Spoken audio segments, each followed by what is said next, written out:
Dr. S.Y. Kulkarni, Vice Chancellor of Reva University, I would like to know your opening remarks.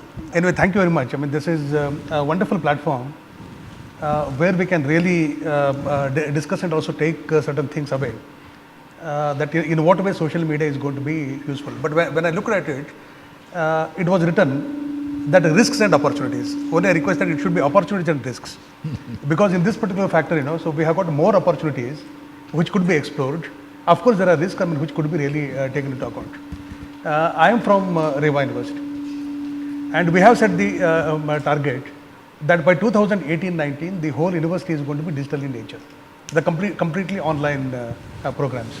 And we have also set the mandate that there won't be even a single paper which will be moving from anywhere, and we want to be completely digital. When we did this, we have understood clearly what are the repercussions and in what way that is going to be impacting our education system.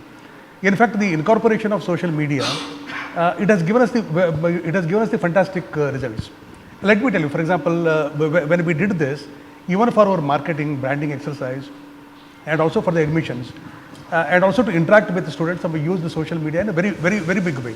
For example, earlier when we started our Facebook account, we had only about 333 followers, to start with.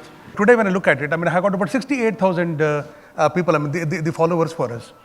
And when we take up the discussion, in the discussion box, and then we take it further, the kind of the outcomes we see, it's fantastic. No match for that. The way the students get interacted and the way the students are being connected, and all the things when I look at it, we have got the better advantages from the social media which could be incorporated. For example, even if you look at the Twitter account, and also as a Reva University, we have started YouTube, our own YouTube, and almost all the lectures are being put on the YouTube, and all the students are making use of this. When I look at this, all these things are helping us in the knowledge dissemination in a better way than what it used to be earlier. And also just to give some idea, like for example, we have introduced a concept called as self-study component, and wherein about 24 credits are being meant for that. And students, they make their curriculum themselves. For example, recently that IoT, Internet of Things, that curriculum is not being developed by us. The curriculum is being developed by the students using the social media. They went on discussion and then they came out with the clear approaches. And that course is in turn is going to be taught as a self-study component. Like this, we are not making students to be part of the one-sided hammering, where teacher comes to class and then they teach, and only students will listen and then they go back without any interaction. But instead of that, we brought in the concept where students get involved more and more with this. Of course, in any system, whether it's going to be social media or anything, when we talk about the disruptive technologies, there are both pros and cons. But when I look at the risk factors, risk factors are the ones which could be accounted, or which could be tackled, and which could be really addressed. I think if that is being done, the incorporation of the social media and then adoption in the higher education, I think is going to be the wonderful concept. I think people should really make use of this. That is my submission. Thank you, sir. Dr. Ravi Jain heads SIBM Hyderabad. So, sir, please, your opening remarks. Thank you so much for the opportunity. First of all, let me compliment the ASMA group, Dr. Jha, Mr. Jain, and the team for such an interesting program and a great initiative of recognizing social media and use of social media in academics and kind of instituting some awards and all. I'm sure it's going to motivate people, individuals and institutions to adopt it further.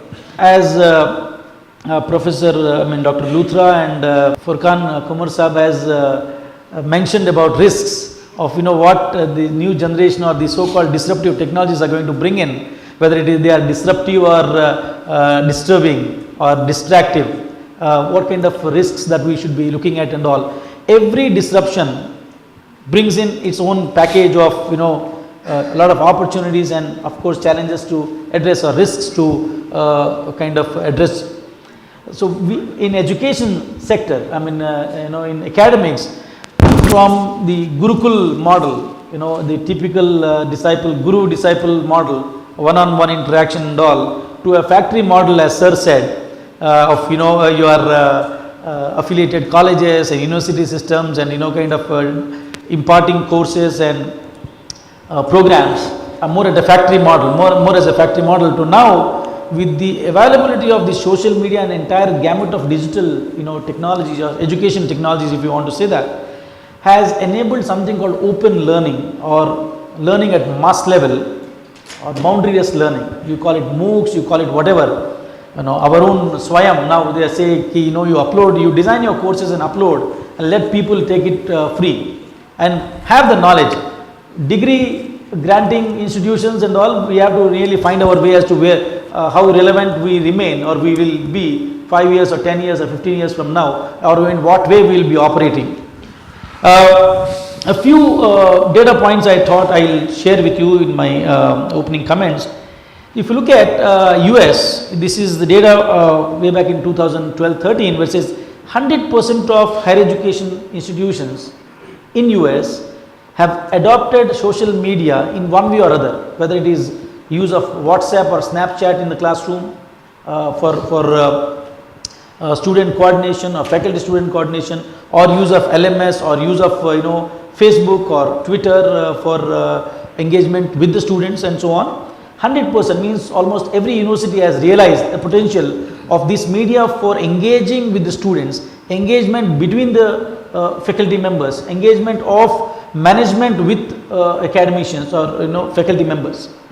Second important data point is, we see increasingly, I don't want to say youngsters, most of us, in fact when we were sitting in this room, half of the time we are actually doing something on our mobile while somebody is already talking here.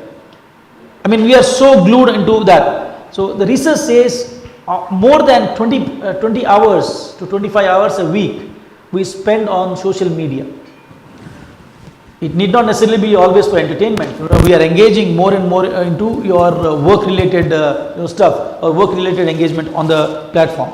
So given these things, we can only say that it's a question of adopting, how quickly and how well we adopt. But the best part which we have experienced is, you can actually say that, okay, my target audience is student community or the age group, say from 18 to 30 for these courses, these programs across these countries, and I want my marketing efforts to go only to those audiences in those locations.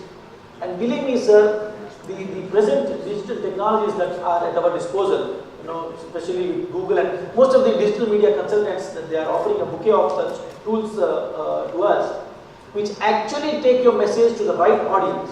Now, how many get converted, that's a different issue, but at least you are sure you have only spent money on communicating to the right audience. Alternatively, earlier, if I put a hoarding in, say, Viman Nagar here, 80 by 120 kind of a hoarding, I don't know how many of them are actually looking at and which kind of audience are the right audience is looking at it, and how much conversion is happening. So again, coming back to the marketing part of academic programs and all, again social media and digital platforms have proven to be really, really good. I mean, our experience so far has been very positive, very good. We have had more than 5,000 applications for 120 intake, and we have gone completely digital only kind of a promotion. So, I mean, I see a lot of opportunity in this at an institution level, as individual level, and even at academic delivery within the campus. So maybe when I am given time for the next thing, I will share my thoughts on the academic delivery part using social media. Thank you so much. Thank you, sir. Professor Manoj is handling the very critical aspects of institution building at the Department of Admissions. So we would like to know from him what challenges he faces in that, and whether it is opportunity or risk for him from his department side. Sure. Thank you.